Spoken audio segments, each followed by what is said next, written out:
প্রিয় দর্শক, বিশেষ এই পর্বে আপনাদেরকে স্বাগত জানাই। আজকে আমরা এই পরিবর্তিত পরিস্থিতি অর্থাৎ বর্তমান বাংলাদেশ সম্পর্কে জানবো। আমাদের সাথে রয়েছেন লোপা রহমান। লোপা আপা, আপনাকে স্বাগত জানাই এবং কৃতজ্ঞতা সময় দেওয়ার জন্য। অনেক ধন্যবাদ আসাদ।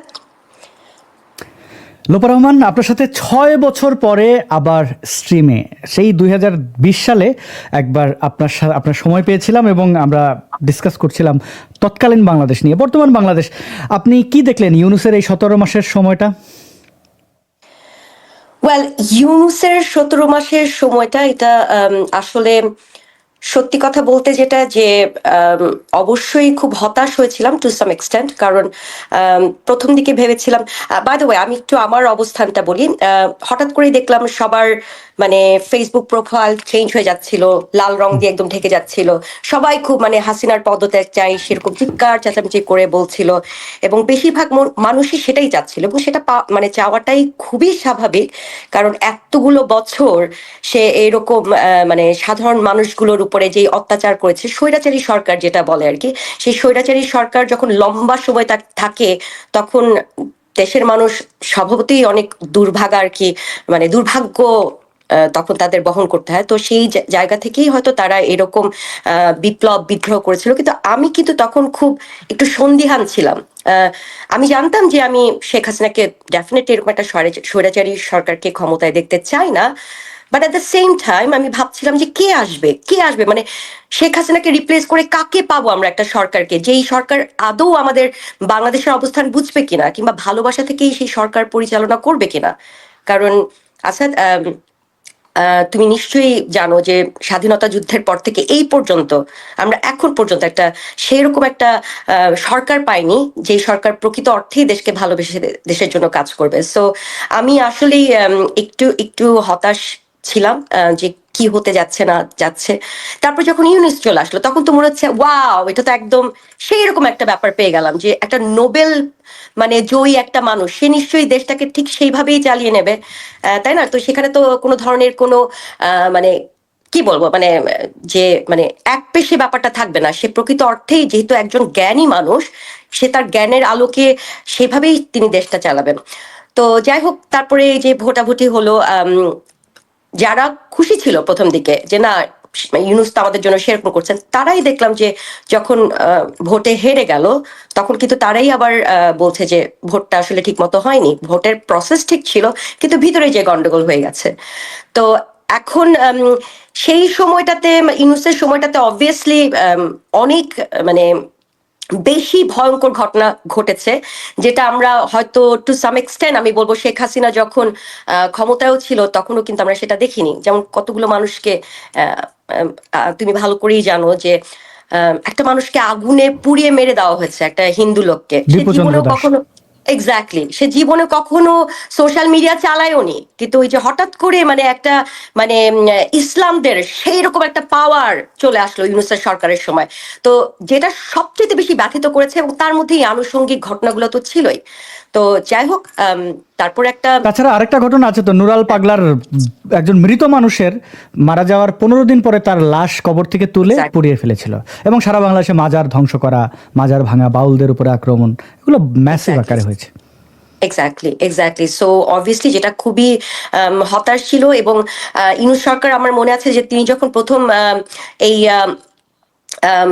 এসেছে আর কি বাংলাদেশে আসার পরে, সে প্রথমেই একটা কথা বলেছে যে আমাদের বাংলাদেশের মানুষগুলো এই যে যা করছে মানে রিটালিয়েশন যেটা হচ্ছে, সেটার কিছু না, আমার দেশের মানুষগুলো ভালো, কিন্তু তারা যেহেতু তাদের অধিকার থেকে তারা বঞ্চিত হয়েছে বহুগুলো বছর, সেই জন্যই তারা এরকম একটু আক্ষেপ করছে, এই জন্য তারা একটু হাহাকার করছে। তো এটা কি আক্ষেপ হাহাকার?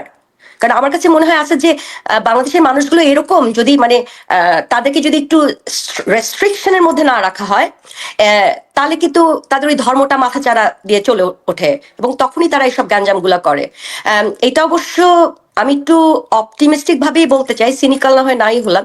আমার কাছে মনে হয় যে এটা আমাদের শিক্ষার অভাব। অবভিয়াসলি আমরা তো বাংলাদেশের মানুষগুলোকে ওইভাবে করে শিক্ষিত করতে পারিনি। সেকুলার যে জিনিসটা, সেকুলার মতবাদ, এই সেকুলার জিনিসটাই তারা আজকে মনে করে যে এটা একটা লজ্জার ব্যাপার। তো যাই হোক, তারপর আসার কথা বলি। আসাদ, আমার কাছে খুবই ভালো লেগেছে যখন বিএনপি ক্ষমতায় আসলো। কেন যে আমি বিএনপি খুব ভালোবাসি সেজন্য না, না, একদম না, একদমই না। কিন্তু আমি বলবো আমি আম, জামায়াতকে খুবই ভয় পাই। কারণ জামায়াত যদি বাংলাদেশ সরকার গঠন করে, তাহলে আমার দেশ আরেকটা পাকিস্তান, আরেকটা আফগানিস্তান সেরকমই হবে। তো সেই জায়গা থেকে খুবই একটা চরম একটা মানে কি বলবো, একটা শান্তি, একটা স্বস্তির নিঃশ্বাস আমার পড়েছে যখন বিএনপি ক্ষমতায় আসলো আর কি। মোটামুটি এটা আমাদের সবারই হয়েছে। বিএনপি ক্ষমতায় আসলো, এই জায়গা থেকে কিছু জিনিস আমরা একটু দেখতে চাইলো পাপা। বিএনপির উপরে কি আমরা ভরসা করতে পারি কিনা? যেমন আমরা বীর মুক্তিযোদ্ধা ফজলুর রহমানের অবদান দেখেছি। তিনি এক প্রকার জামাত শিবির রাজাকার এদেরকে চ্যালেঞ্জ করে তিনি কিন্তু এদের পরাজিত করেছেন, ভোটে পরাজিত করেছেন। আমরা যদি একটু দেখি একে একে, এবং ইউনূসের আমলে শুধু অবকাঠামো ধ্বংস, ধর্মীয় স্বাধীনতা খর্ব, অর্থাৎ যারা মুসলিমদের মধ্যে অনেকগুলো সেক্ট, জামাতপন্থী মুসলমান ছাড়া অন্য সকলেই মোটামুটি নিগৃহীত ছিলেন। আমরা আরেকটা জিনিস যদি দেখি এখানে, আমরা দেখলাম এখানে সকল পণ্য, মানে এই যে বাণিজ্য চুক্তির নামে যে ক্ষতিটা আমাদের করা হয়েছে সেটা আসলে অপূরণীয়। আমার মনে হয় এটা পূরণ করতে অনেক সময় আমাদের লাগবে, বেগ পোহাতে হবে। তো এই ক্ষতিগুলো ইউনূস করলো তার ভয়ঙ্করভাবেই, এবং অনেকটা উলঙ্গ হয়ে এই ক্ষতিগুলো করলো। তারপরের জায়গাটা দেখে তারেক রহমান, তিনি নির্বাচনের আগে কিছু কথা বলেছেন। তিনি বলেছেন, এটি ফেব্রুয়ারির 9 তারিখ, বিএনপি এমন একটি নিরাপদ বাংলাদেশ গড়তে চায় যেখানে মুসলমান, হিন্দু, বৌদ্ধ, খ্রিস্টান, বিশ্বাসী, অবিশ্বাসী কিংবা সংশয়বাদী, পাহাড়ি কিংবা সমতলে বসবাসকারী প্রতিটি নাগরিক নিরাপদ থাকবে এই বাংলাদেশে। বিটিভিতে জাতির উদ্দেশ্যে তিনি এই কথাগুলো বলেছিলেন। আপনি কি এই কথা বিশ্বাস করতে পারেন? অর্থাৎ আপনার চাওয়া তো এটাই। আপনি প্রায় অর্ধযুগ ধরে কথা বলছেন, বিশেষ করে নারীদের জাগ্রত করার অনেক চেষ্টা করছেন। নারীদের মধ্য থেকে এরকম বিদ্রোহ করা বা সত্য কথা বলার মানুষের সংখ্যা খুবই কম। আপনি পায়োনিয়ার, আমি আপনাকে বলতে পারি। তো অন্ততপক্ষে ভিন্ন চিন্তা, মুক্ত চিন্তার কথা আপনি বলছেন। এই যে তিনি নির্দিষ্ট করে বললেন অবিশ্বাসী, সংশয়বাদী এরা নিরাপদ থাকবে, পাহাড়ি আদিবাসীদের উপরে। সংশয়বাদী, হ্যাঁ, খুব সুন্দর কথাগুলো বলেছেন উনি। আসাদ, আমার কাছে মনে হয় যে কথাগুলো অনেক সুন্দর, কথাগুলো আসলে মন ছুঁয়ে যাওয়ার মতোই সুন্দর। কিন্তু আমরা জানি না আসলে আদৌ কি সেটা কার্যকরী হবে কিনা, সেটা আমরা জানি না। কেন জানি না? কারণ হচ্ছে যে দেখি, আমরা যদি একটু ইতিহাসের পাতাটা একটু উল্টাই, তাহলে দেখবো যে ভোটের আগে আগে কিংবা একদম সম্প্রতি যখন ভোটে বসলো, তখন কিন্তু আমরা সরকারের মুখে অনেক সুন্দর সুন্দর কথা শুনি, অনেক সুন্দর সুন্দর জায়গা দেখি, কিন্তু আদৌ আসলে সেটা কিন্তু দেখা যায় যে তারা সেটা বাস্তবায়ন করতে পারেন না।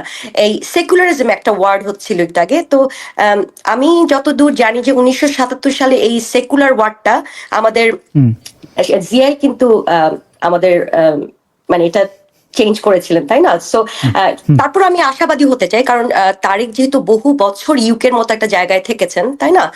17 বছরের কাছাকাছি তিনি থেকেছেন। তো এই মানুষগুলোর এই ব্রিটিশ যেসব কি বলবো, আমাদের যে মোরালিটিস গুলো আছে, যে এথিক্স গুলো আছে, এগুলো তো কিছু না কিছু তো নিশ্চয়ই তিনি পাবেন।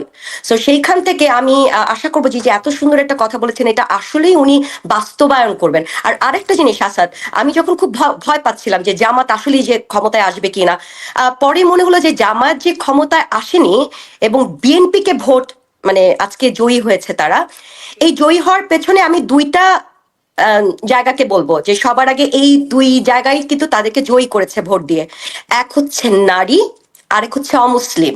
হ্যাঁ, যেগুলা আগে কিন্তু মানে আওয়ামী লীগের কাছে ছিল, মুসলিম যারা আছে তারা কিন্তু বেশিরভাগই আওয়ামী লীগ পেয়েছে, কিন্তু তারাও ভয় পেয়েছে যে হায় হায় এরা যদি ক্ষমতায় চলে আসে তাহলে তো আজকে পুরাই খবর হয়ে যাবে। এই জন্য সমস্ত অমুসলিম কিন্তু বিএনপিকে ভোট দিয়েছে।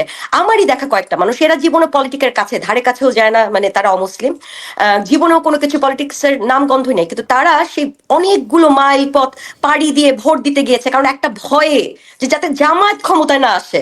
হ্যাঁ, তো এই যে অমুসলিম এবং আরেকটা হচ্ছে নারী, বেশিরভাগ নারী কিন্তু তারাও ভয় পেয়েছেন যখন বলছে যে কর্মসংস্থান তাদেরকে সীমিত করে দিব। ওদের তত সাহস নেই যে সরাসরি বলবে যে কর্মসংস্থানই বন্ধ করে দিব, কিন্তু ইভেন্চুয়ালি মানে ঘটনাক্রমে তাই হবে যদি জামায়াত ক্ষমতায় আসে। কারণ তারা তো সবসময় বলে যে কোরআনের আলোকেই, সেই শরিয়ার আলোকেই তারা দেশটাকে গড়বে, তাই না? ইসলাম যেখানে সবার আগে, ইসলামের প্রায়োরিটি থাকবে সবার আগে, ইসলামী প্রথাটার প্রায়োরিটি থাকবে সবার আগে। তো এই জন্য আমার কাছে মনে হয় যে তারেক জিয়া এই যে দুই জায়গা থেকে ভোটটা পেলো, এক্সট্রা যে ভোটগুলা যেগুলো আজকে তাদেরকে প্রকৃত অর্থেই জয়ী করলো, এই দুই জায়গাকে যদি ধরে রাখতে পারে তাদের জন্য যদি কিছু করতে পারে, তাহলে তার এই জায়গাটা অবশ্যই সেখানে অনেক শক্ত হবে এবং দেশটাও একটা সেরকম একটা জায়গায় যেতে পারবে। এখন প্রশ্ন হচ্ছে যে তারেক জিয়া কি আদৌ সেটা মিন করে বলেছেন? তুমি একটু আগে একটা কথা বললে যে খুব সুন্দর একটা, আমারও মন ছুঁয়ে গেছে যে সে বলেছে এই দেশটা সবার, বিশ্বাসী, অবিশ্বাসী, সংশয়বাদী, এইরকম কিন্তু আগে কখনো আমরা শুনিনি। শেখ হাসিনা যদিও সেকুলারিজমকে অনেক প্রাধান্য দিয়েছে, কিন্তু তিনিও কিন্তু ওই যে মানে কিছু ন্যাকামি ছিলই আর কি, মানে ধর্মটাকে একটু তালপাতা দিয়ে হাত পাতা দিয়ে একটু বাতাস করা, সেটা কিন্তু তিনি করেছেন। তো এখন দেখা যাক আমরা জিয়ার দেখা কাছ যাক, থেকে হ্যাঁ। কতটুকু পাই। হ্যাঁ, আপনি বলছিলেন তারেক জিয়ার বাবা জিয়াউর রহমানের কথা। আম, জিয়াউর রহমান আমাদের বাংলাদেশের অনেক কিছুই ধ্বংস করেছেন। আবার একইভাবে আমাদের স্বাধীনতা স্থপতি বঙ্গবন্ধু শেখ মুজিবুর রহমান কিছু ইনিশিয়েটিভ নিয়েছিলেন। বিশেষ করে শেখ হাসিনা দীর্ঘ সময় ধরে ক্ষমতায় ছিলেন। বাংলাদেশ স্বাধীন হওয়ার পরে সবচেয়ে বেশি সময় ধরে ক্ষমতায় আওয়ামী লীগ ছিল। আওয়ামী লীগ কিন্তু ৭২-এর সংবিধানে ফিরে যাওয়ার চেষ্টা করেনি। বাকশাল যে একটা ভালো জিনিস ছিল সেটা নিয়ে গর্ববোধ করেনি। সুতরাং পিতার কাজকে সন্তান আসলে গ্রহণ বা বর্জন করবে, সেই উদাহরণ কিন্তু আমাদের আছে, মানে গ্রহণ না করা। সেক্ষেত্রে জিয়াউর রহমান আশা করতে পারি তিনি দীর্ঘদিন আপনার শহরে ছিলেন, লন্ডনে ছিলেন, টেমস নদীতে তার যত বিদ্বেষ, যত ঘৃণা, যত অসৎ কিছু সব ঝেড়ে ফেলেছেন, এটা আশা করি। এবার আপনি বলছিলেন নারীর অধিকার, এই প্রসঙ্গে আমরা বলি আপনি কয়েকদিন আগে বাংলাদেশ থেকে ঘুরে এসেছেন ইউনূসের সরকারের সময়, অর্থাৎ আপনি সেখানে কেমন ছিলেন এটা জানতে চাইবো। দুই হচ্ছে, আমরা পুরুষের অনেক সময় বলি নারীর অধিকার দেব, কথাটা অসম্পূর্ণ, বলতে হবে নারীর অধিকার ফিরিয়ে দেব, যেটা আমরা ছিনিয়ে নিয়েছি। বাংলাদেশে বা পৃথিবীর সব জায়গায় নারীরা স্বাধীন, তাদেরকে পরাধীন করে দেওয়া হয়, পুরুষরা করে বিভিন্ন অজুহাতে। এটা তাদের সাথে হাত মেলায় ধর্ম, হাত মেলায় রাজনীতি। আপনি ইউনূসের আমলে এই তো বেশি গেলে কয় মাস হবে আপনি গিয়ে ঘুরে এসেছেন, একজন নারী হিসেবে, একজন মানুষ হিসেবে আপনি সেখানে নিরাপদ বোধ করেছেন অতীতের যে কোনো সময়ের চেয়ে? কেমন ছিল আপনার অভিজ্ঞতা? ওয়েল আসাদ, তার আগে একটা লাইন বলি যে বললে না তুমি যে নারীরা কখনো মহিলাদের অধিকার দেয় না, কথাটা খুবই অসংলগ্ন। ইউ আর অ্যাবসলিউটলি রাইট, এটা আসলে একটা অসংলগ্ন কথা। কিন্তু খুবই হতাশ হই যে কিছু মহিলা কিন্তু নিজেই আমরা সেই চাবিটা দিয়ে দেই পুরুষের হাতে, যে আমার অধিকারটা তুমি, তোমার কাছে গচ্ছিত আছে, তুমি যখন ইচ্ছা আমাকে দিবা, যখন ইচ্ছা তুমি আমাকে সেখান থেকে বঞ্চিত করবে। এটা কিন্তু কিছু মহিলারই, এই যে জামাতের হয়েই যে কিছু মহিলারা লড়লো, তারা কি করেছে আমরা দেখেছি যে তারা কিন্তু বলছে যে না, মহিলাদের তো আসলে কোনো নিয়ম নেই, যে তারা একটা ভিডিও দেখে নেই আপা, হ্যাঁ, মানে হাতে কলমে হলে সুবিধা হয় আর কি দর্শকদের জন্য। সরি, এই দেখেন একজন নারী, তিনি তার সতীর্থদের ধর্ষণের বিচার চাইছেন। ইনি জামাতের হয়ে ভোট করেছেন, ওনার নাম কি, মিতু না যেন কি, তো শুনি কি বলে। হামলা কেন? তারেক জিয়া জবাব চাই। আমার ভাই আহত কেন? তারেক জিয়া জবাব চাই। সারা বাংলায় হামলা কেন? তারেক জিয়া জবাব চাই। আমার বোন ধর্ষিত কেন? তারেক জিয়া জবাব চাই। আমার বোন ধর্ষিত কেন? তারেক জিয়া জবাব চাই। দলীয় ঐক্যজোট জিন্দাবাদ, জিন্দাবাদ। খুনিদের আস্তানা, এই বাংলায় হবে না। খুনিদের আস্তানা, এই বাংলায় হবে না। জান্নাতের আস্তানা, এই বাংলায় হবে না। সারা এখানে তিনি ধর্ষিত কেন বলে হাসছেন জিয়া দেখুন। জবাব চাই। দলীয় ঐক্যজোট তো তিনি হাসছিলেন, উনি জামাতের একজন নারী হয়ে তিনি জামাত, যে জামাত নারী বিদ্বেষী, যে জামাত নারীদেরকে বেশ্যা বলেছে, কর্মজীবী নারীদেরকে, তিনি একজন ডক্টর পেশায় সম্ভবত, নামের আগে তো জমাতিরা বা অধ্যাপক, ডক্টর অনেক কিছু লাগায়, পরে দেখা যায় এটা কিছুই না, fact, ব্যারিস্টার, ডক্টর, হ্যাঁ, তারা বোঝায় যে আমরা জ্ঞানী। সাইদির আগে আল্লামা সাইদি। তো ঠিকই তো বলছেন যে নারী তো নারীর শত্রু। এই যে একজন মানে তিনি একজন নারীর ধর্ষণের, সোকল ধর্ষণ, এটা ওই হান্নান মাসুদের এলাকায় এটা ঘটেনি, এটা একটা পারিবারিক দ্বন্দ্বকে ধর্ষণ দেখাচ্ছে তারা। তো তিনি হাসছেন ধর্ষণ নিয়ে, এটা হাসার জিনিস? এইরকম কোনোদিন অবশ্যই এটা ধর্ষণের বিচার হাসার চাইতে আমি কেউ জিনিস। দেখিনি। এটা অবশ্যই হাসার জিনিস, তাদের জন্য একটা হাসারই জিনিস। যেখানে শফিকুর এসে নিজেই বলেছে যে ধর্ষণ কোনটা, ধর্ষণ হিসেবে মুসলিমের একটা আলাদা ব্যাখ্যা আছে। আমাদের সাধারণ মানুষের চোখে ধর্ষণ যেটা, সেটা কিন্তু ইসলামী পরিভাষায় নাই। ইসলামী পরিভাষায় ইনফ্যাক্ট ধর্ষণ বলেই কোনো কিছু নাই। কিন্তু শফিকুর রহমান নিজে এসে বলে গেলেন যে ধর্ষণ হচ্ছে সেটাই, যে বিয়া বহির্ভূত তোমরা যখন কোনো কিছু আকাম করো, সেটাই হচ্ছে ধর্ষণ। যদিও এখানে নারী পুরুষের যদিও মানে নিজেদের মধ্যে একটা আন্ডারস্ট্যান্ডিং থেকে থেকে হোক বা যেখান থেকে হোক, সেটাই ধর্ষণ হবে। কিন্তু যখন অনেকেই বলেছিল যে বৈবাহিক ধর্ষণও কিন্তু একটা ধর্ষণ। যেমন আমাদের দেশে আমি যদি কারো ওয়াইফ থাকি, আমার হাজবেন্ড যদি আমাকে জোর করে আমার ইচ্ছার বিরুদ্ধে যদি কিছু করে, তাহলে সেটাই ধর্ষণ হবে এবং আমি পুলিশে কল করলে আমার হাজবেন্ডকে জেলের মধ্যে থাকতে হবে। কিন্তু এটা কিন্তু ইসলামী পরিভাষায় পুরো উল্টে যায়, কারণ কোরআনেই বলা আছে যে, এবং হাদিস থেকে আমরা জানি যে কোনো মহিলা যদি মানে উটের পিঠের মধ্যে বসে থাকে কিংবা বাচ্চা প্রসব করবে, ওরকম কোনো মানে সেরকম সময় যদি স্বামী বলে হ্যাঁ তোমাকে একটু করতে চাই, চুচু করতে চাই, তখন তোমাকে দিতে হবে। তুমি যদি না দাও, সারা রাত সারাদিন তোমার উপরে ফেরেশতারা সেই গজব নাজিল করবে আর কি, মানে অভিশাপ অভিশাপ দিবে আর কি তোমাকে। সো অবভিয়াসলি তাদের কাছে তো ধর্ষণ বলে কোনো কিছু নাই, জাস্ট তারা স্বামীকে সবসময় হ্যাঁ বলতে হবে, বাকি সবকিছু তাদের কাছে ধর্ষণ।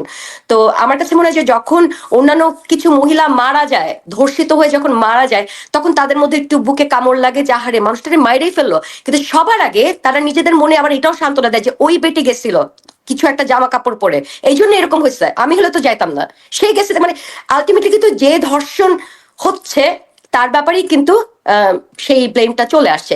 বাই দ্য ওয়ে, এখানে আবার একটু ডিফারেন্স আছে, যখন কেউ ধর্ষিত হয়ে মারা যায় তখনই তারা একটু বলে আহারে এরকম মরে গেছে, না মারলেও তো পারতো, কিন্তু দোষটা তো ওইরকম তারই ছিল। আর যখন কোন একটা নারী ধর্ষণ হয়েছে কিন্তু এখনো মারা যায়নি, তাদের প্রতি কিন্তু কারোর কোনো সহানুভূতি থাকে না, আমি কখনো দেখিনি, বরঞ্চ তাদেরকে সেরকম থুই করা হয় আর কি। এনিওয়ে, হ্যাঁ বলুন। আমি আমি ওই ভিডিওটা খুঁজছিলাম আমার ফোনে, যেখানে সে বলেছে ধর্ষণ হচ্ছে যে দুজন বদ নারী পুরুষের মিলন হওয়া, একত্রিত হওয়া। তো সেটা যদি হয় তাহলে তারা কি ধর্ষকদেরকে ওন করে? মামুনুলের সাথে কেন তাহলে নির্বাচন করলো? মামুনুল তো 501 নম্বরে গেছিল আরেকজনের বন্ধুর বউকে নিয়ে, তো সেটা তো ধর্ষণ। তাহলে ধর্ষক মানে মানে ব্যাপারটা কিরকম না, মানে স্ববিরোধী।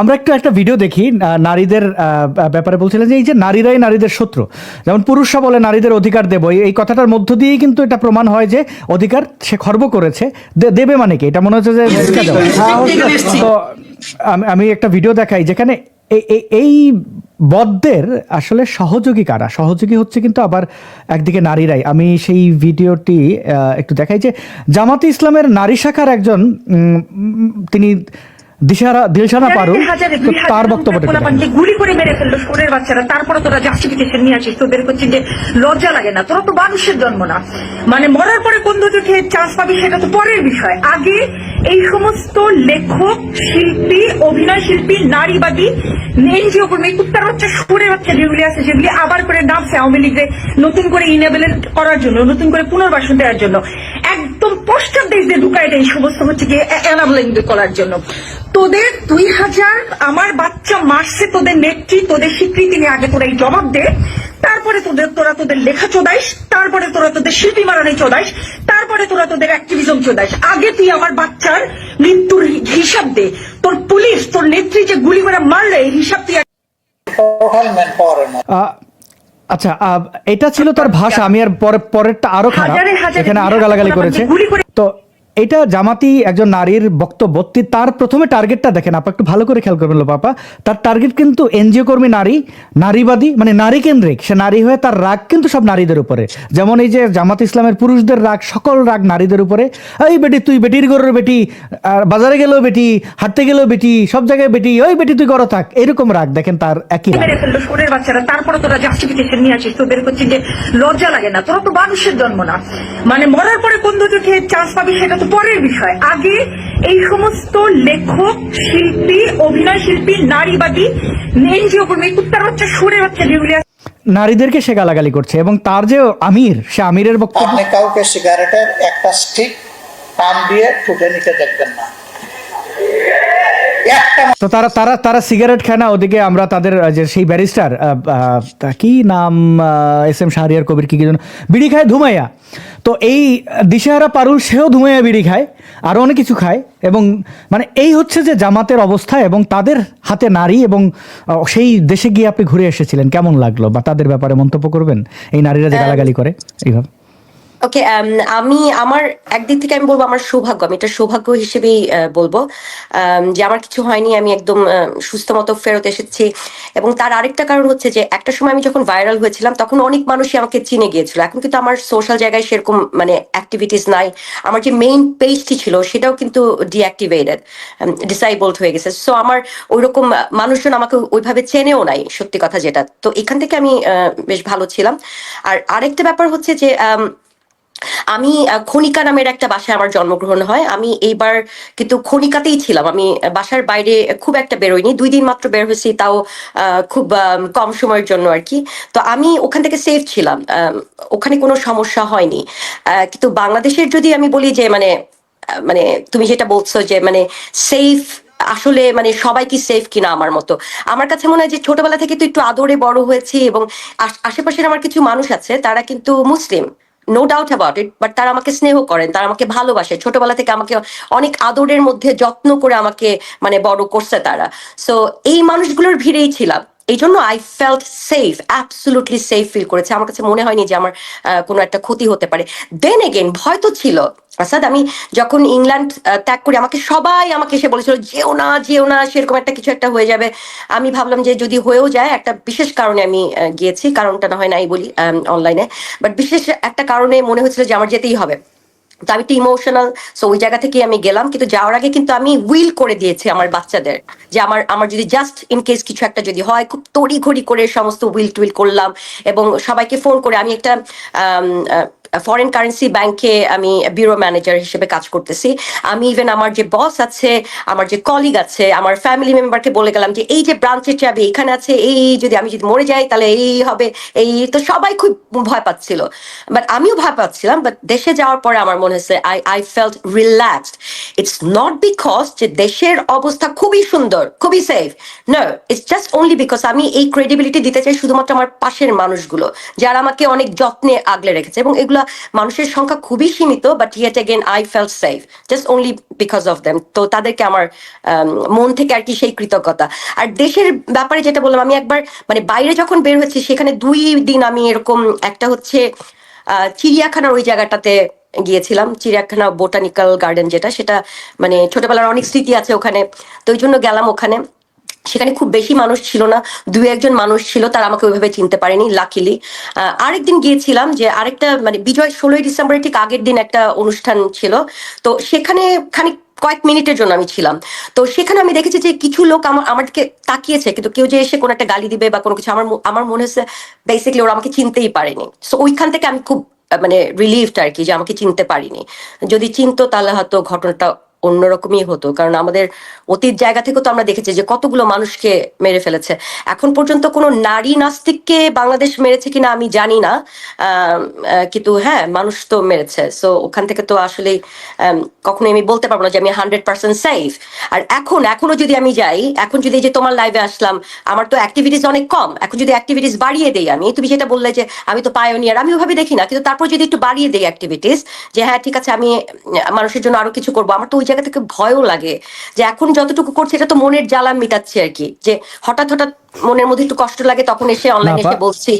হ্যাঁ আমার উপর থেকে বোধহয় আল্লাহর রহমতে মুমিন ভাইরা আমার উপর থেকে রাগ খুব কমাই ফেলছে, এখন আর আগের মতো কিছুই নাই।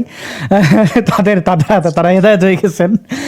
আমি সরি, আপনি একজন মা নিজের দেশে, যে দেশে আপনি জন্মেছেন, মাতৃভূমিতে যাওয়ার সময় সন্তানকে উইল করে দিয়ে যেতে হয়, এটা বাংলাদেশি হিসেবে লজ্জিত। এবং এমন একজন ব্যক্তি, প্রফেসর, নোবেল লরিয়েট, তার নেতৃত্বে বাংলাদেশ চলছে, যার মেয়ে মনিকা ইউনুস, তিনি অপেরা সঙ্গীত শিল্পী এবং তিনি স্বাধীনভাবে কাপড় চোপড় পরেন। তার ব্যাপারে, তার সেক্সুয়াল ওরিয়েন্টেশন নিয়ে সেদিকে আমি আর না যাই, তো তিনি তার মেয়েকে পশ্চিমে নিরাপদ রেখেছেন, নিজে বাংলাদেশে গিয়ে সেটাকে দোজকে পরিণত করেছেন। এবং ফরচুনেটলি তিনি তার মেয়েকে নিয়ে ওই বাংলাদেশে তিনি ক্ষমতা দখলের পরে কিন্তু মনিকা ইউনুস বাংলাদেশে যাননি, মানে তার বাবা ক্ষমতায় দখলে ছিল তাও যায়নি। তো বুঝতেই পারছেন নারীদের জন্য বসবাসযোগ্য ছিল না। এখন হয়তো একটু উন্নতি ঘটবে। এবার আবার এই বিষয়টাতে একটু যদি খেয়াল করি, ধর্মকেন্দ্রিক এই যে মামুনুল বা অন্যান্য গুন্ডারা, তারা যেভাবে বাংলাদেশকে দেখে, যদিও এইবার বাংলাদেশে মানুষ দেখলাম একই সাথে হিন্দু, বৌদ্ধ, খ্রিস্টান, মুসলমান, অমুসলিম, পাহাড়ি, নাস্তিক সবাই, মানে কেউ আর জান্নাতে যেতে চায় নাই। মানে এই জামাতিদের যে জান্নাতে যাওয়ার চেষ্টা, সেটা রুখে দিয়েছে মানুষ। দেখেন তার পেছনে দাঁড়িপাল্লা এই মামুনুল, তার কথাগুলো একটু শুনবেন। আর কোন মুনাফিক গোষ্ঠী বাংলাদেশ শাসন করতে পারবে না। আমি বলি আমি কোন আইন মানব না, আমি বিদ্রোহ করব, গোটা বাংলাদেশে আগুন জ্বলবে, আগুন। দেখেন সে পেছনে মুনাফিকের যে লোগো, জামাত ইসলামের দাড়িপাল্লা, সেটা রেখে বলছে মুনাফিক দেশ চালাতে পারবে না এবং সে আইন মানবে না, বিদ্রোহ করবে, দেশে আগুন জ্বালাবে। এই ছিল ইউনূসের শাসন আমল। আপনি যদি কিছু বলতেন, এই লোকটারে, এখন অনেকে বলছে লোকটারে কেউ থামান বলতো আর কি, তো লোকটা তো চলে যাচ্ছে, তো সেই চলে গেছেও বোধহয়, একটা ভিডিও সামাজিক যোগাযোগের মাধ্যমে ঘুরছে, তো সেটা সত্যতা তো জানি না, তবে আমি ভিডিওটা একটু দেখাই এর ফাঁকে। আপনি যদি এই যে আগুন জ্বলা, আইন মানব না, এই কথাবার্তাগুলো বলা এবং তারা নির্বিঘ্নে বাংলাদেশে ঘুরে বেড়ানো, শান্তির শকুন হিসাবে খ্যাত নোবেল ইউনূসের ব্যাপারে যদি একটু বলতেন আপনি বাংলাদেশের নাগরিক হিসাবে, যে এইরকম কেন সে করছে, তার লাভ কি হলো? ওকে ওকে আমার মনে হয় কথা আমি দুঃখিত, এক সেকেন্ড, আমি একটা ঠিক করছি, আমি খুবই দুঃখিত এই জন্য। হ্যাঁ, এবার আপনি ঠিক থাকবে আর কি।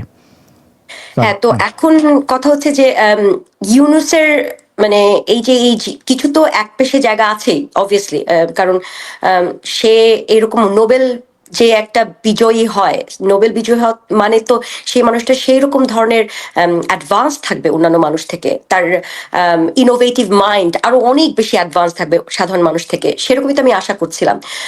সে আরো বেশি মোর সিভিলাইজ থাকবে, সে আরো বেশি মোর সব জায়গা থেকে, অন্যান্য মানুষ থেকে, মোদ্দা কথা হচ্ছে সব জায়গা থেকে তার একটা বেটার একটা জায়গা থাকবে। তো ইউনূসের কাছ থেকে আমি প্রত্যাশা করেছিলাম। এখন যেহেতু তিনি চলেই গেছেন, কারণ যা কিছু হওয়ার দেশে তা কিন্তু অলরেডি হয়ে গেছে, রাইট আসাদ? এখানে কিন্তু এটার কিছু পরিবর্তন করা যাবে না, যেটা হয়েছে সেটা হয়ে গেছে। হ্যাঁ, আপনি বলতে থাকুন। হ্যাঁ, ওই যে যাচ্ছেন। হ্যাঁ, যাচ্ছে, মাশাআল্লাহ। আসসালামু আলাইকুম ওয়া রাহমাতুল্লাহ। তাকে আমরা ঠিকভাবেই বিদায় জানাই আর কি, কারণ উনি দেশে থাকলে আমি জানি না যে আরো মানে এই ধরনের ঘটনার তো আরো বেশি আমরা দেখতে পেতাম, তাই না? তো সেখানে এক ধরনের দেশে একটা মানে স্থিতিশীল একটা জায়গা আমরা পেতাম না, সেটা আরো বেশি ওয়ার্স্ট হতে পারতো। আশার কথা হচ্ছে, আমি আশার কথাই বলতে চাই আজকে তোমার লাইভ শোতে, আশার কথা বলি, যে আশার কথা হচ্ছে যে জামায়াত ক্ষমতায় আসেনি, মানে কথা হচ্ছে যে বিএনপি ক্ষমতায় এসেছে, এবং আশার কথা হচ্ছে তারেক খুব সুন্দর কিছু কথা, যে এই লাইনটা যে সংশয়বাদী, অসংশয়বাদী কিংবা ধার্মিক, অধার্মিক, মানে সবাই মানে একইভাবে থাকবে, একই রকম রাইট থাকবে, এটা একটা খুবই একটা আশার কথা। এখন সে মানে তারেক প্রকৃত অর্থেই সেই জায়গাটা সে দিতে পারে কিনা, সেটা হচ্ছে দেখার ব্যাপার। আরেকটা ব্যাপার, সেটা হচ্ছে আমি দেখলাম যে উনি কিন্তু একটা পরিবর্তনের একটা ধারা নিয়ে এসছেন অলরেডি তারেক। সে শফিকুর মানে যারা হেরেছে তাদের বাসায় বাসায় গিয়ে কিন্তু বিরোধী দলীয় প্রার্থীদের কাছে গিয়েও কিন্তু একটা সেরকম একটা সুযোগ করে দিয়েছে, যেখানে আমাদের মধ্যে একটা লিয়াজও হতে পারে, একটা খুব সুন্দরভাবে আমরা কিন্তু একই সাথে ভিন্ন ভিন্ন দলের ভিন্ন ভিন্ন মতের হয়েও আমরা একসাথে দেশ গড়ার কাজে একসাথে হাতে হাত মিলিয়ে কাজ করতে পারি।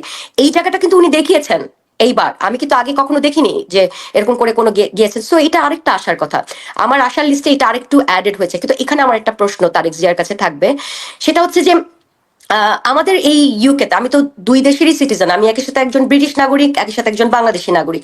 তো আমি বাংলাদেশি নাগরিক হিসেবে কখনো আমি স্বজন প্রীতির বাইরে আমি কোনো কিছু দেখিনি।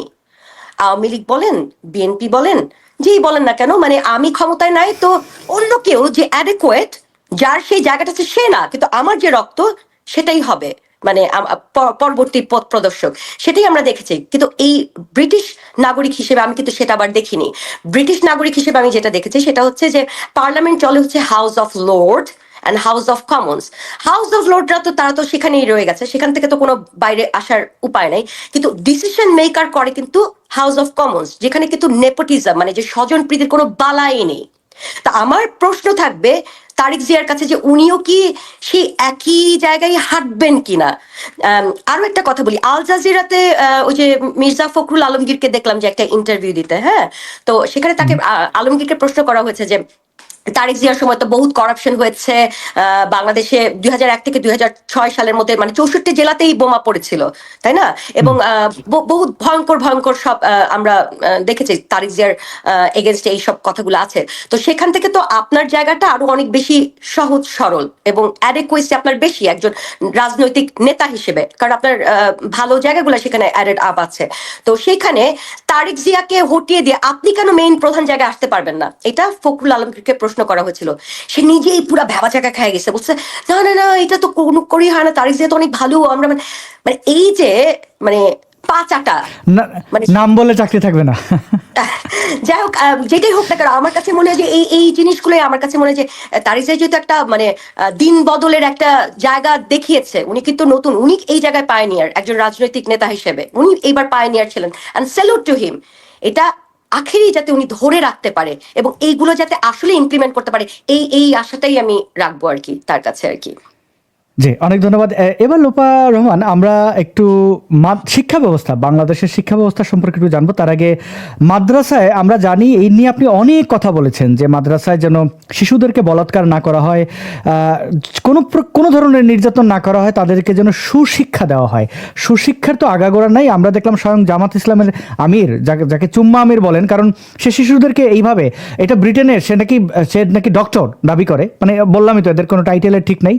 তো এটা কোনো সভ্য দেশে হলে সে অবশ্যই গ্রেপ্তার হতো, অবশ্যই তাকে গ্রেপ্তার করা হতো শিশুদের যৌন হয়রানি করার জন্য, কারণ তাকে কেউ অধিকার দেয়নি একটা শিশুর গায়ে হাত দেওয়ার, তার মুখে, ঠোঁটে, মাথায় চুমু দেওয়ার। দেখতে পাচ্ছেন একদম ঠোঁট বের করে ঠোঁটে চুমু দিচ্ছে। মানে কত বড় ভয়ঙ্কর পেডোফাইল, চিন্তা করেন। এই কাজগুলো করে যাচ্ছে, দেখেন শিশুদেরকে খাবার দেওয়ার। নবীর সুন্নত পালন করছে, আমি সরি বার্জিং করার জন্য, বাট উনি সিম্পলি নবীর সুন্নত পালন করছেন। কারণ বুখারী শরীফ থেকে আমিও হাদিস পড়েছিলাম এরকম, যে যেখানে নবীজিও কিন্তু এই একই কাজই করতেন, ছোট ছোট বাচ্চার ঠোঁটে ঠোঁট লাগিয়ে চুমু দিতেন। এমন না যে মানে কপালে চুমু, গালে চুমু, সেটাও না, একদম ঠোঁটের মধ্যে ঠোঁট লাগে। এটা মানে বুখারী শরীফ থেকে আমি পেয়েছি যে আমাদের মুহাম্মদ সাল্লাল্লাহু আলাইহি ওয়াসাল্লাম একই কাজ করতেন। সো উনি জাস্ট সিম্পলি নবীর সুন্নত পালন করছেন, এর বাইরে তো আমি কোনো কিছু দেখছি না আর কি। এবং যেই মানুষগুলো প্রথমে সবার আগে কোরআনকে রাখবে, যে কোরআনই হচ্ছে আমার বিধি নিষেধ এবং আমার রোল মডেল, সেটা হচ্ছে এই কোরআনকে ঘিরেই আমি নিব অ্যাজ আ মুসলিম হিসেবে, যেটা বলা হয়। এখন যদিও আমি দেখি যে বাংলাদেশের মানুষগুলো, এই মুসলিম মানুষগুলো, মানে তারা বলে যে নামাজ পড়ো, নামাজ পড়ো, ইসলাম তো যার যার মনের কাছে, আমি হচ্ছে আমার আল্লাহর কাছে জবাব দিব আর কি। মুসলিমরা এই কথাগুলো বলে খুব, মানে বুক ফুলায়, বুক চিতিয়ে বলে যে আমি আমার আল্লাহর কাছে জবাব দিব। তুমি কে? তোমার কাছে আমার জবাব দিতে হবে না, আমার আল্লাহর আমি হচ্ছে সেইভাবে আমি করি। আর হচ্ছে ইসলাম তো আমার মনের মধ্যে, আমি নামাজ পড়লে পড়লাম, না পড়লে না পড়লাম, এটা আমি আমার আল্লাহর কাছে জবাব দিব। কিন্তু সে একই সাথে আবার নিজেকে মুসলিম বলে দাবি করছে। আসাদ, আমাকে বলো তো, একটা মানুষ কি কখনই মুসলিম হিসেবে দাবি করতে পারবে নিজেকে, যদি নামাজ, সে বলে যে আমার নামাজ পড়তে হবে? নামাজ তো পড়ার কথা না, নামাজ কায়েম করতে হবে, no matter what. This is ইসলাম। তারা আজকে, তারাও মানে একটা কি ধরনের যে মানে আমি জানি না এটাকে কি নাম দিব আসলে, মডার্ন মুসলিম, যার সাথে কোনো ইসলামের কোনো সম্পর্কই নাই। এবং আমার এগুলাকে দেখে একই সাথে দুঃখও লাগে, একই সাথে হাসিও পায়, মানে খুবই একটা মিশ্র অনুভূতি। আমি জানি না তারা এখান থেকে কবে উতরায় আসবে, আমি আদৌ জানি না আসলে। কিন্তু হ্যাঁ, আরো একটা কথা বলি যে কিছু মানুষ আছে আবার জানের ভয়েও হয়তো সেই জায়গাটা ধরে রাখার চেষ্টা করে, যে আমি জানি যে আমি মনে মনে হেট করি ইসলামকে, যেটা বেশিরভাগ, আমি জানি না বেশিরভাগ করে কিনা, কিন্তু অনেকেই আমি দেখেছি যে ইসলামের কিছু যে স্ট্রিক্ট কিছু মতবাদ আছে, যে পিডোফিলিয়া থেকে শুরু করে কিছু ডিসকাস্টিং ফিল্ডি জিনিস আছে, এরা কিন্তু তারা মনে মনে খুবই ঘৃণা করে, এবং মুখে তারা কিছু না বললে মনে মনে ঠিকই ঘৃণা করে।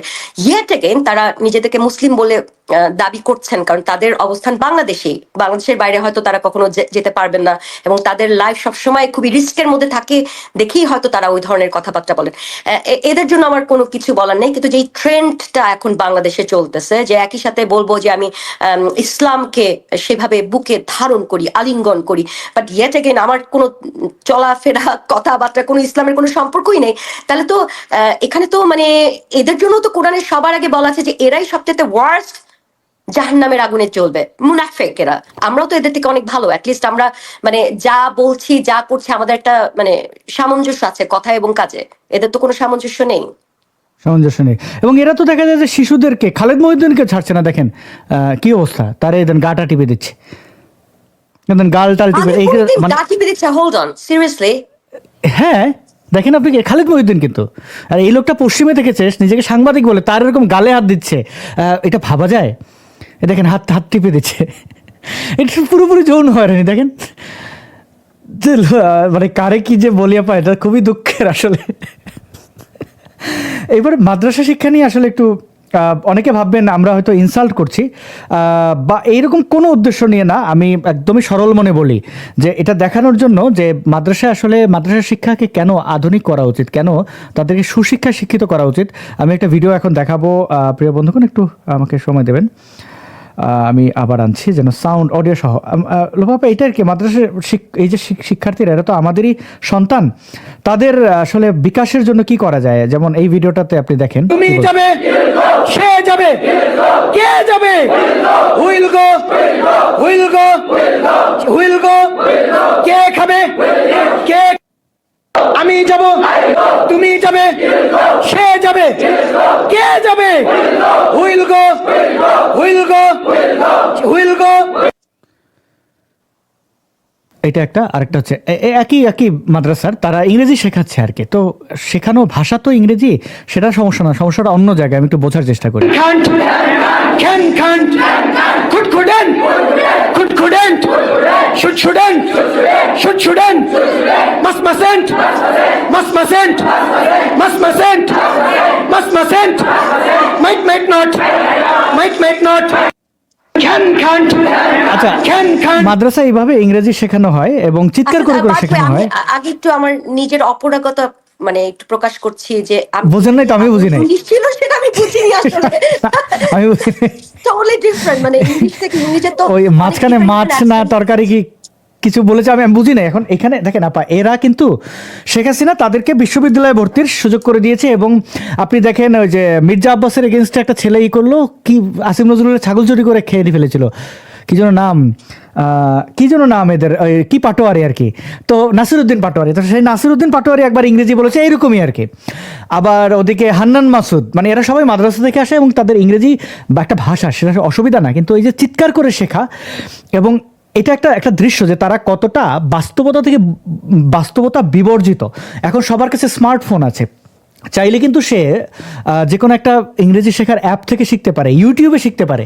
এখানে চিৎকার করে করে তারা আরবিও এরকম শেখে, নবীর জীবনে এরকম পড়ে কিন্তু জানে না। যারা জানে একটু সচেতন, তারা হয় মুফতি মাসুদ বা মুফতি ইমরান বিন বশির হন। তো এই যে অবক্ষয়, এটা থেকে উতরানোর জন্য আপনি একজন মা হিসাবে, আপনি 3 সন্তানের, আমি যদি ভুল না করি, জননী হিসাবে, আপনি যারা বাবা মারা দেখছেন আমাদেরকে, তাদের উদ্দেশ্যে তাদের সন্তানকে যেন এরকম একটা উদাহরণ ছিল এটা, যে দেখেন ইংরেজি বেসিক, মানে এখন পৃথিবীতে টিকে থাকতে গেলে ইংরেজিটা আসলে অনেক ক্ষেত্রে নিজের মাতৃভাষার পরের প্রথম যে ভাষাটা দরকার সেটা ইংরেজি। এইভাবে শেখাচ্ছে, মানে সারা জীবন শিখেও শিখতে পারবে না। এই অবক্ষয় থেকে তাদের বাঁচানোর জন্য যদি আপনার কোনো পরামর্শ থাকে। ওয়েল অবভিয়াসলি এটা তো মানে একটাই ওয়ে আছে এটা থেকে, সেটা হচ্ছে যে এই তাদের যে শিক্ষার অবস্থান, এটা পুরোপুরি ভেঙে দিয়ে নতুন করে তাদেরকে আসতে হবে। তুমি একটু আগেই বললা যে তারা ইংরেজিটাকে মানে দ্বিতীয় প্রায়োরিটি দিচ্ছে, কারণ হচ্ছে এটা হচ্ছে একটা ইন্টারন্যাশনাল অবস্থান, তারা পুরো বিশ্বের সাথে সেভাবে কোপ আপ করতে যাচ্ছে।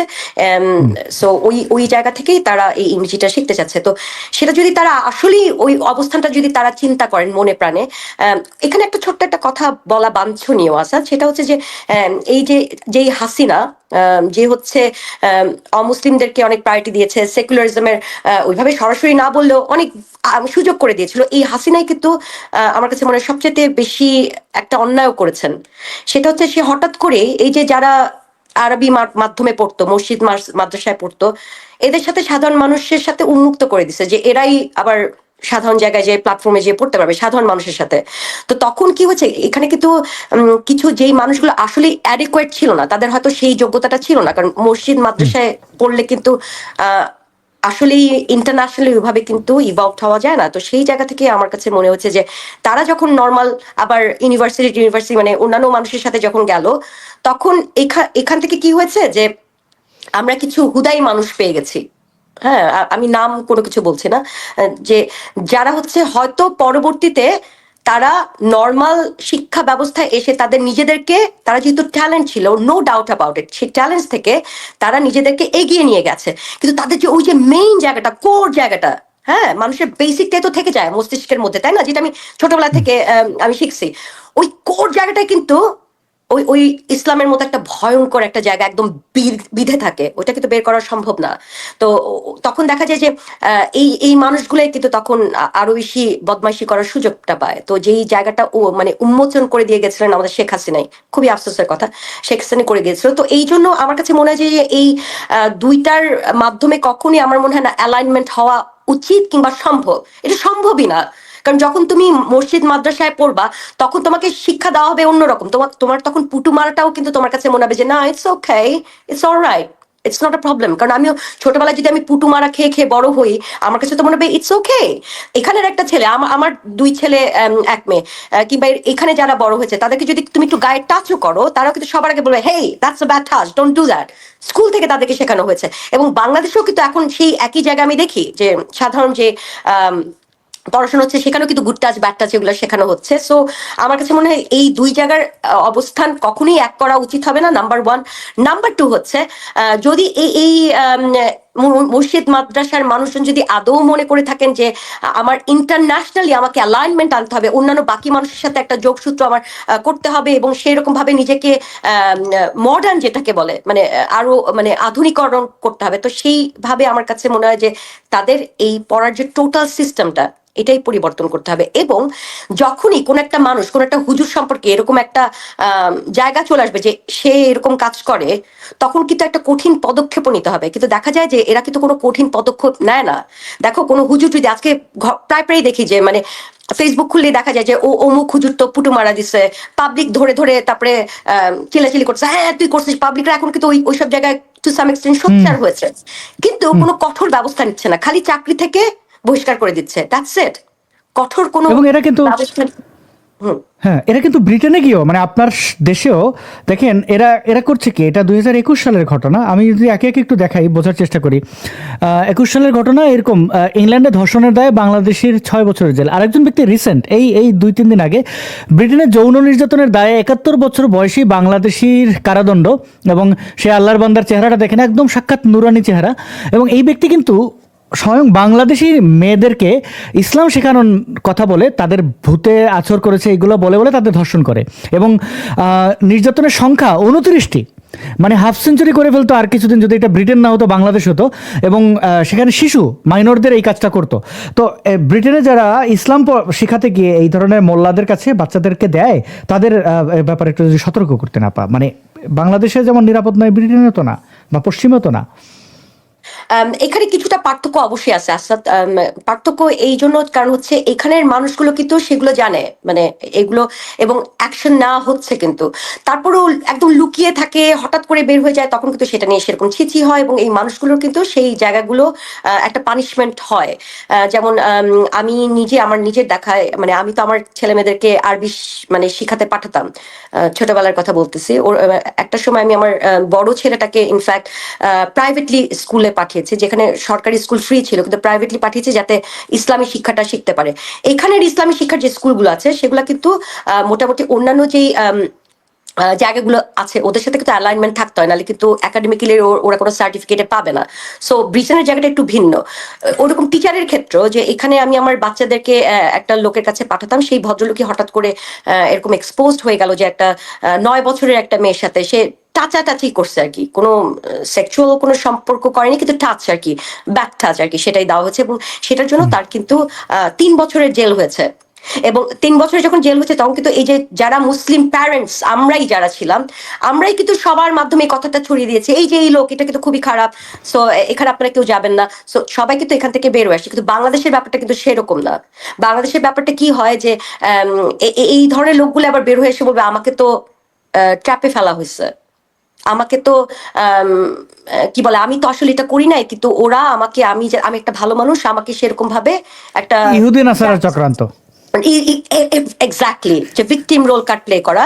এবং তারপরে তাদের কিছু মানুষজন আছে আবার সেটা বাহবা দিয়ে তাকেই আবার সেই সগৌরবে আবার সেই আগের অবস্থানটা ফেরত দেওয়া, সেটা কিন্তু বাংলাদেশে হয়। সো ব্রিটেনের সাথে বাংলাদেশে এখানে একটা পার্থক্য আছে অবভিয়াসলি, বাট এটা থেকে বের হয়ে না হলে তো আমার কাছে মনে হয় না যে এইগুলা লোকগুলা কখনো সংশোধন হবে। এরকম চলতেই থাকবে, এটা বন্ধ করতে আমরা পারবো না। তুমি আমরা 2 দিন চিলাচিলি করব, আমাদের সাথে কিছু মারাও আসে যে যার বাচ্চা আসলেই সেরকম মোলাস্টের শিকার হয়েছে, তারা এসে আমাদের সাথে চেহারা না দেখিয়ে হয়তো পার্টিসিপেট করবে যে না আমি চাই না অন্য কোনো বাচ্চার সাথে হোক, এই জন্য আমি তোমাদের সাথে লাইভ এসি। কিন্তু দেখা যায় এটা সংখ্যাটা কতটা থাকে আসাদ, যে ভিকটিম সেই কিন্তু আছে, বাকি মানুষগুলো কিন্তু সেখানে সাপোর্ট করছে না। অনলি ভিকটিম, যে আজকে আমি পুটু মারা খেয়ে তারপর আমি বলবো, এর আগে আমি বলবো না, রাইট? তাহলে তো সেখানে সংশোধন করার কোনো উপায় থাকবে না, থাকবে কি? সো আমার কাছে মনে হয় যে এই জিনিসগুলা মানুষের ভেবে দেখা উচিত, যে পুটু মারা খাওয়ার আগেই আমাকে সেটা নিয়ে বিদ্রোহ করতে হবে, আমাকে সেটা নিয়ে কথা বলতে হবে, আমার আওয়াজ তুলতে হবে, যেটা আনফরচুনেটলি বেশিরভাগ মানুষই করে না। কঠিন। হ্যাঁ, আমরা কিছু কমেন্ট পড়ি, আমাদের অনেক দর্শক কমেন্ট করেছেন। লোপা আপুকে আমার ভালো লাগে, এটি বলেছেন NK জয়, অনেক ধন্যবাদ। প্রিয় দুই মুখ, এটা প্রীতম বলেছেন, অনেক ধন্যবাদ প্রীতম। তাহাজুল ইসলাম তিনি বলেছেন আওয়ামী লীগের নেতারা দেশে চলে আসতে পারেন, কোনো সমস্যা হবে না। হ্যাঁ, সবারই রাজনীতি করার অধিকার আছে, দেশে শান্তি আসুক, সবাই রাজনীতি করুক। আসাদুর চমৎকার। আচ্ছা, এরপরে কমেন্ট করেছেন যে কাজী শাহাদাত, তিনি বলছেন যে আপু আপনি আসাদ নূরকে যতই বোঝান সে বুঝবে না, কারণ হ্যাঁ নাস্তিক নয়, হ্যাঁ ইসলাম ধর্ম ছাড়া সকল ধর্মকেই বিশ্বাস করে, সুতরাং সে ইসলাম বিদ্বেষী। আপনি ভাইয়াটা কাকে কি বোঝাচ্ছে, কাকে কি অনুরোধ করছে, আপনাকে অনুরোধ করছে আমাকে বোঝাতে, আমি বুঝলাম না ভাইয়া। আপনি একটু আরেকটু পিছন দিক থেকে দেখা শুরু করেন লাইভটা, তাহলে আপনার ইমান ঠিক হয়ে যাবে। লোপাপাকে বলছেন আমাকে বোঝানোর জন্য যে আমি ইসলাম বিদ্বেষী আর কি। তারপরে আদনান হোসেন বলছেন যে বহুদিন পর লোপাপাকে দেখতে পেয়ে প্রশান্তি পেলাম। অনেক ধন্যবাদ আদনান।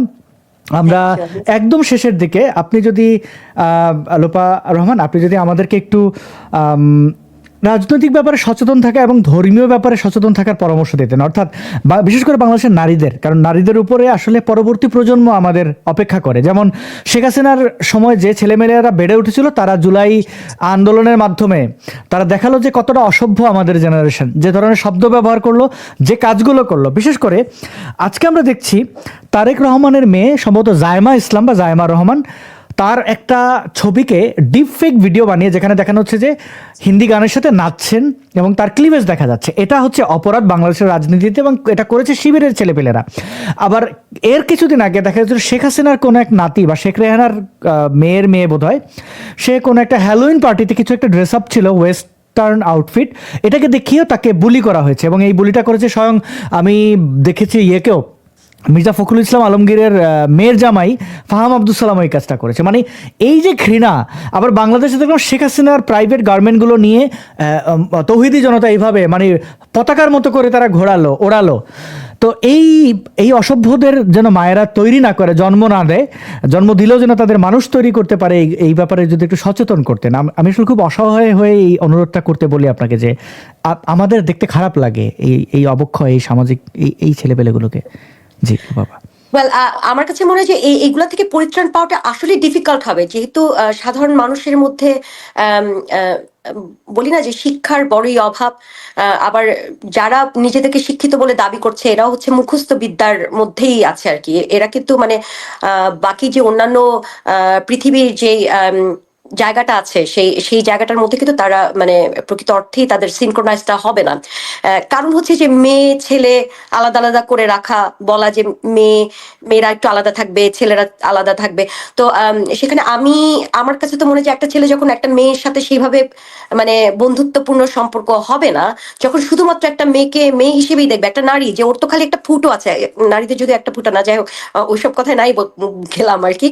কিন্তু যখন নারীর সাথে একটা বন্ধুত্বপূর্ণ সম্পর্ক হবে না, তখন তো এই নারীটাকে নারী হিসেবেই দেখবে না। তখন ওই যে দূর থেকে আমি শুনছিলাম যে আমাকে বলা হয়েছিল যে শোনো, বাইরে কিন্তু বারান্দায় কিংবা ছাদে কিন্তু কখনো ব্রা পেন্টি এগুলো শুকো দিও না, এগুলো যদি শুকাতে দাও তাহলে পাশের বাসার ব্যাটা কিন্তু তোমার ওই ব্রা পেন্টি দিয়েই কিন্তু তোমার মাস্টারবেটিং করে ফেলবে, রাইট?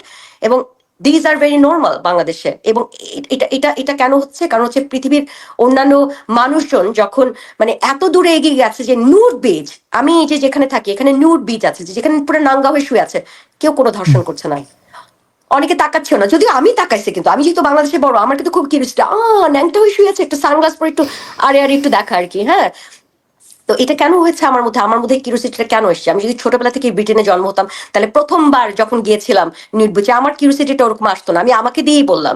এখন যখন আমি পরবর্তীতে যখন আরো কয়েকবার গেলাম, তখন কিন্তু আমার সেই কিউরিওসিটিটা ছিল না, যেটা আমার প্রথমবার ছিল, যে ওয়াও এরকম নেংটু হয়ে শুয়ে আছে, সানগ্লাস পরে আমার দেখতে হয়েছে ওইটা আর কি। তো এই কৌতূহল পরায়ণ আমরা সবাই, কম আর বেশি কৌতূহল পরায়ণ আমরা সবাই।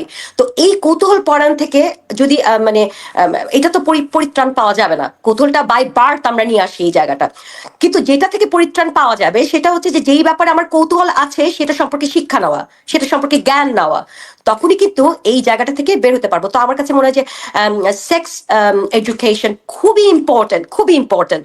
সেটা যেই মাধ্যমিক ব্যবস্থাতেই হোক না কেন, এটা প্রত্যেকটা মানুষকে মানে সেক্সের এডুকেশন দিতে হবে, ছোটবেলা থেকেই দিতে হবে। কারণ ছোটবেলা হচ্ছে মানুষের কোর সময়টা, তখন যে জিনিসটা আমরা শিখি সেটা কিন্তু মাথার মধ্যে গেঁথে যায়, যেটা বড় হওয়ার পরে কিন্তু আসলে একটু ক্লিয়ার করে বলেন। আমাদের দেশে ইসলামিস্টরা সেক্স এডুকেশন মানে বোঝে যে ছোটবেলায় বাচ্চাদেরকে দিয়ে সেক্স করাতে হবে, সিরিয়াসলি এটাই বোঝে। যাই হোক, আমি আশা করব যে সাধারণ মানুষজন বুঝবে এই জিনিসগুলো, এবং তারা যেমন অন্যায়ের সবসময় প্রতিবাদ করে, এখনকার মানুষ তো অনেক আগে থেকে অনেক বেশি প্রতিবাদী হয়ে গেছে। এটার যেমন খুবই একটা ভালো দিক আছে, এটার খুবই একটা মন্দ দিক যেটা দেখি সেটা হচ্ছে হুদাই প্রতিবাদ করে। এই যে একটু আগে এই মহিলাটা নারীবাদীর এগেনস্টে বলছে, সে জাস্ট মানে কি যে বলছে, আমার মনে হয় তার কথার সাথে কাজের কোনো সম্পর্কের মিল নাই। তো এই মানুষকে, একটা মানুষকে যদি মানে নিজেকে ক্লেম করতে হয় যে আমি আসলে একটা ভালো মানুষ, আমি চাই সমাজের জন্য কাজ করতে, মানুষের জন্য কাজ করতে, পৃথিবীর সকল প্রজন্মের জন্য, মানে অতীতে যারা ছিল তাদের জন্য তার কিছু করতে পারবো না, কিন্তু ভবিষ্যৎ প্রজন্মের জন্য আমি কাজ করে যাব, সেরকম একটা যখন অবস্থান থাকবে তখনই আমার মনে হয় একটা মানুষকে ভালো মানুষ হিসেবে গণ্য করা যাবে। যেটা যে আমি 5 ওয়াক্ত নামাজ পড়ি এই জন্য আমি ভালো মানুষ, নো নো, এভাবে তো হয় না। তো ওই ভালো মানুষের জন্য আমার কাছে মনে হয় যে প্রতিবাদ করাটা খুবই ভালো, কিন্তু আপনার অবস্থানটা কোথায় আছে? মানে প্রতিবাদ যে করছেন এটা কি জাস্ট বিকজ আপনি জাস্ট চিল্লাইতে চাইতেছেন, আপনি জাস্ট আপনার ঘরের মধ্যে মুড খারাপ হয়েছে, আপনি you just want to take out your grudges on something, এই জন্য আপনি জাস্ট চিল্লাইতেছেন, কিন্তু আপনার সেখানে মূল লক্ষ্য আসলে কিছু নাই। মানে সেখান থেকে সমাজের মানুষ আমার মনে হয় না কিছু পায়, শুধুমাত্র একটা হাস্যরস তৈরি হয়। তা আমার কাছে মনে হয় যে এই মানুষগুলার আপনার যে প্রতিবাদী টোন আছে, হ্যাটস অফ টু ইউ যে কয়জন এরকম প্রতিবাদ করতে পারে। এই টোনটাকে একটা সাফল্যের প্রান্তে আমরা নিয়ে যেতে পারি যখন আপনার মূল লক্ষ্য থাকবে আপনার অ্যাকশনের সাথে, যখন সেটা সামঞ্জস্য থাকবে, যেটা বেশিরভাগ মানুষের মধ্যেই থাকে না আর কি। তো সেটা আমার কাছে মনে হয় খুব জরুরি। অনেক ধন্যবাদ লোপা রহমান, আপনাকে অসংখ্য মানুষ শুভেচ্ছা জানিয়েছেন, ভালোবাসা জানিয়েছেন, এবং আমার পক্ষ থেকে হ্যাঁ সুন্দরী বোন আমার, আপনাকে অনেক ধন্যবাদ এত সুন্দর করে গুছিয়ে কথা বলার জন্য। আপনি এবং আপনার পরিবারের সদস্যদের সুস্থতা কামনা করি, সুন্দর জীবন কামনা করি, এবং বাংলাদেশের মানুষদেরও আসলে এই পরিবর্তিত পরিস্থিতিতে আশা করি, মানে এই যে যেমন আমরা আজকে এই লোপা আপাকেও খেয়াল করলাম যে খুব সুন্দরভাবে তিনি আশাবাদী, হোপ রাখছেন যে আচ্ছা দেখি তারেক কি করে, না করলে শেখ হাসিনার যেরকম সমালোচনা আমরা করেছি তাই করব, বাংলাদেশ সুন্দর হোক, পরিবর্তন থেকে যদি ভালো কিছু আসে সেই পরিবর্তনটাকে আমরা অ্যাকসেপ্ট করবো। লোপা রহমান, আপনার শেষ কোনো বক্তব্য থাকলে আপনি আমাদেরকে আলোকিত করতে না, আমার কাছে মনে হয় যে অনেকদিন পরে আমি লাইভে আসলাম আসাদ, এবং আমার মাঝে মাঝেই মানে খুব দুশ্চিন্তা হয় যে দেশটা আসলে কোথায় যাবে, কোথায় যাচ্ছে, কিন্তু ওই যে সবসময় আর কি আশা দিয়ে মনের মধ্যে রাখতে চাই আর কি, যে কারণ আশাটাই তো মানুষকে মানে পার করে আর কি, বাকি সময়টা নিয়ে যায়, চালিয়ে নিয়ে যায়, পথচালিত আমরা হই আশা দিয়ে, আশা ছাড়া কিন্তু কখনোই কোনো ভালো কিছু আসে না। তো আশা বারে বারেই রাখতে চাই। আমি অন্যান্য সবাইকেও বলবো যে যারা আমাদের মতো মানসিকতা কিন্তু হয়তো বাংলাদেশে আছেন, যারা হয়তো সেভাবে করে নিজের মনের কথা ব্যক্ত করতে পারছেন না, তাদের জন্য একটা ছোট্ট একটা আমার রিকোয়েস্ট থাকবে, কোনো উপদেশ না কিন্তু এটা একটা রিকোয়েস্ট থাকবে যে যেহেতু আপনারা বুঝে গেছেন, মন থেকে তো বুঝেছেন যে এইসব জায়গাগুলোতে ঝামেলা আছে, অ্যাটলিস্ট আপনার রেপুটেশন, যে মানুষজন আমাকে খারাপ না দেখুক, এই জন্য আপনি জাস্ট আপনার মনের ভেতরে যেটা আছে সেটার উল্টো কথা বলছেন, সেটা বলবেন না দয়া করে, অ্যাটলিস্ট চুপ থাকুন, সেই জায়গায় চুপ থাকুন, কিন্তু এই মানে উল্টো কথাগুলো বলবে না, জাস্ট বিকজ আমার একটা রেপুটেশন বানায় রাখতে হবে। এটা আমার সবার কাছে মানে হাত জোর করে আমি সেই রিকোয়েস্টটা করতে চাই আর কি। যাই হোক, থ্যাংক ইউ আসাদ, তোমাকে এতদিন পরে 6 বছর পরে, আমি ভুলে গিয়েছিলাম টাইমটা, 6 বছর পরে কথা হলো, and it was amazing talking to you, and সবাইকে অনেক অনেক শুভেচ্ছা এত ভালোবাসা দেওয়ার জন্য, সবার কাছে কৃতজ্ঞ। ভালো থাকবেন সবাই। Thank you so very much. প্রিয় দর্শক, আপনারা ভালো থাকবেন। বাংলাদেশ এবং ভারত থেকে যারা দেখছিলেন, অনেক রাত, এখন প্রায় 11টা বেজে গেল, শুভকামনা রইল, বিদায় জানাচ্ছি।